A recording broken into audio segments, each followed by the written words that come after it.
কৃষ্ণ বন্ধুরা, আশা করি সকলে ভালো আছেন। আজ আমি আপনাদের সাথে শেয়ার করব নিরামিষ পনির বিরিয়ানি।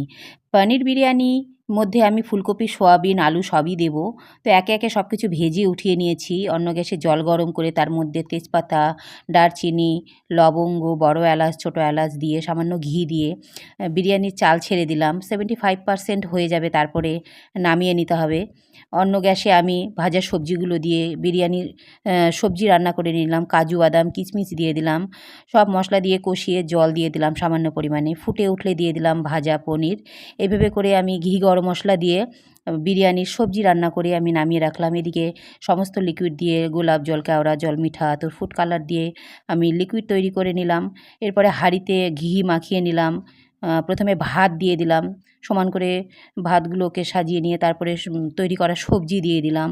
এর উপরে লিকুইড ছিটিয়ে দিয়ে আবার পুনরায় ভাত দিয়ে দিলাম। এইভাবে করে আমি 3টি স্তরে সাজাবো।